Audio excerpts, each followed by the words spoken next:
Welcome back to our podcast, and I'm here with my friend Greg DeMarco, and we're going to be talking about the fourth law of invaluable growth, and that's the law of reflection.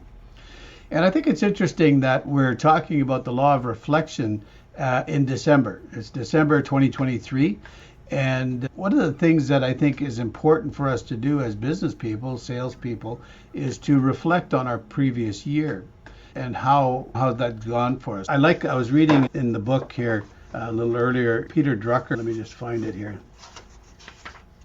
Peter Drucker says, follow effective action with quiet reflection, and from the quiet reflection will come even more effective action.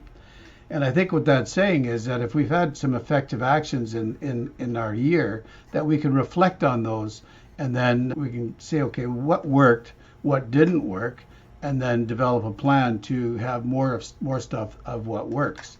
Anyway, I'm going to stop talking here for a minute and let Greg have some input on what he's thinking about this.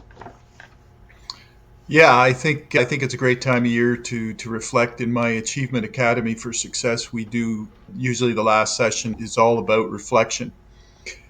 And it's really important. It's important for your growth, it's important for your career, it's important for everything. And one of the things that I think is the most important is continuous improvement. If we're talking about sales, Don, that field is so dynamic, it requires a lot of adaptability by people. So reflecting on your performance and outcome, I think, enables us as sales professionals to embrace a kind of a mindset of continuous improvement. And I think we have to do that to survive. Specific goals, track progress, make adjustments to strategies, whatever it is that we do, we're in an ever changing sales landscape, so we need to be up on what we're doing. Yeah, it seems like the reflection goes along with the awareness as well. And as we mentioned in previous episodes, I think it's always interesting to note how these laws seem to build on one another. We talked about the law of awareness, and when you're reflecting, it's actually becoming aware of where you were, where you've been. So you're reflecting back on what you've done. Yeah. So you mentioned that the idea of reflection is important for growth. Why do you say that? It's important because of us being able to see what it is we're doing right and what we're doing wrong, and to adapt to those, make changes. And our goals have to be aligned. And I think a lot of times no one really explains what that means. And reflection, I think, allows us salespeople to align their daily activities, what we do that makes us money.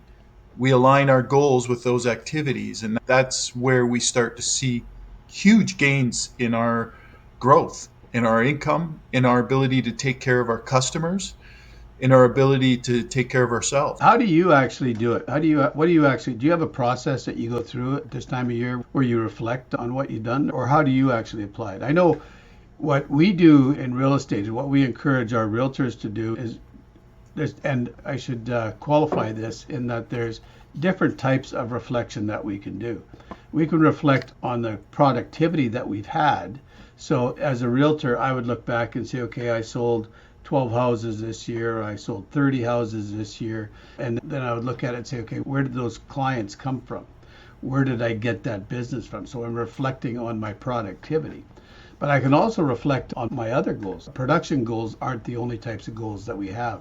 So do you have an actual process that you go through, that you teach or that you go through with your clients? I think it's really important that, yeah, every time at this year, for example, I sit down and go through all the year's successes and failures and try to understand what worked and what didn't work.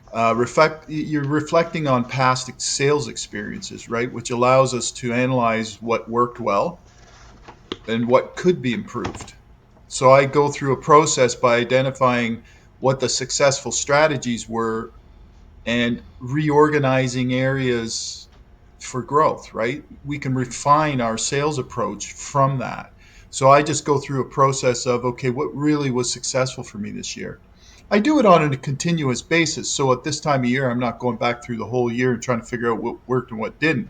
I have it recorded where I look at it and I make sure that I continue those successes.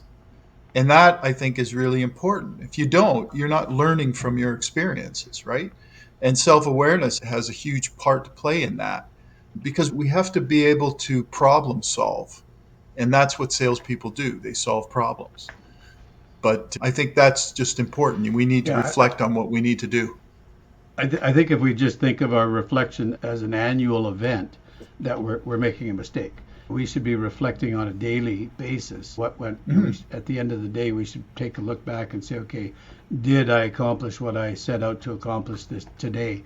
And then on a weekly basis, did I accomplish? How was my week? And then establish a series of questions that you can actually ask yourself on a daily basis, on a weekly basis, on a monthly basis.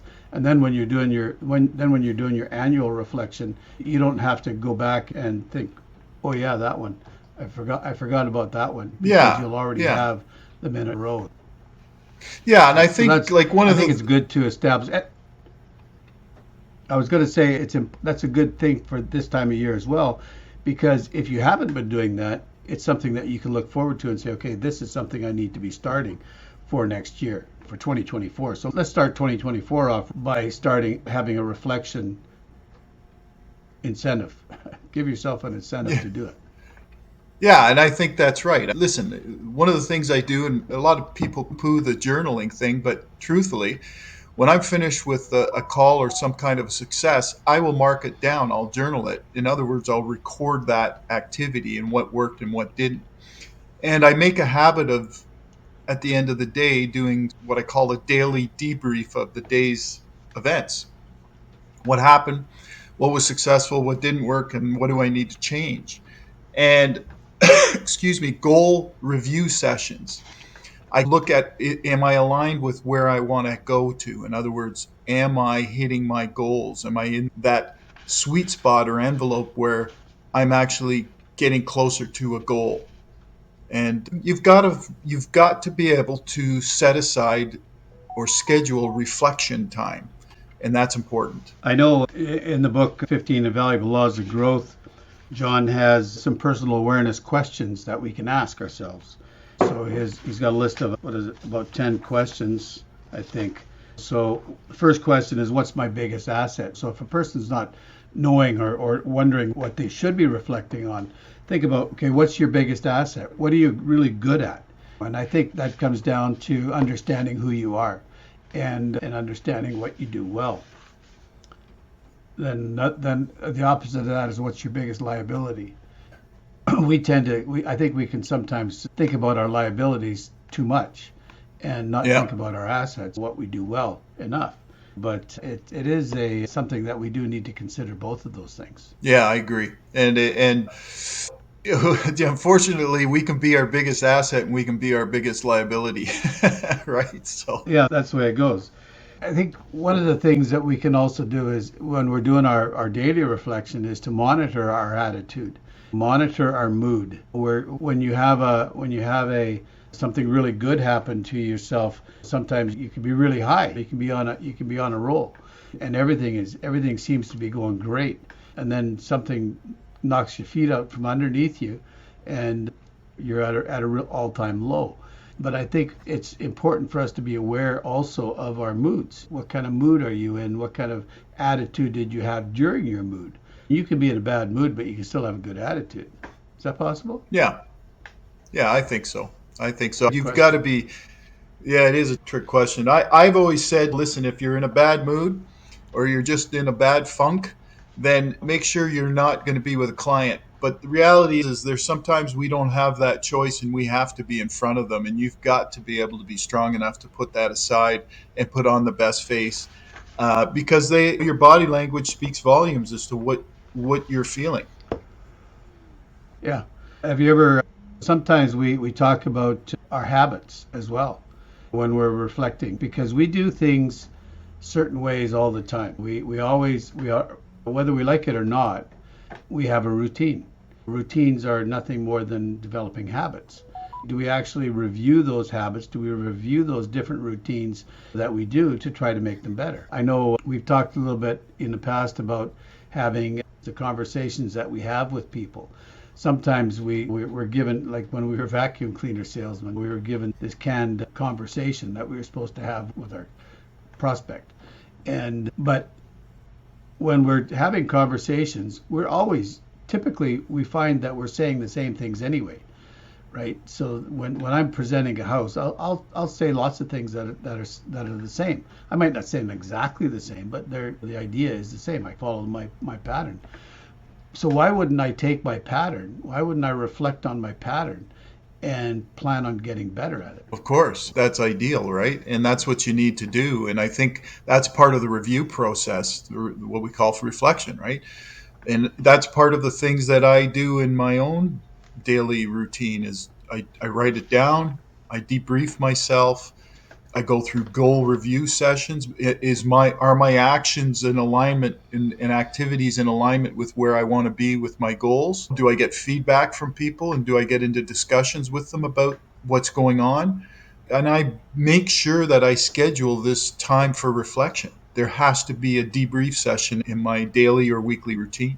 And do you actually have a set of questions that you go through a process, or is it just dependent on what your system is or what you have actually been looking at?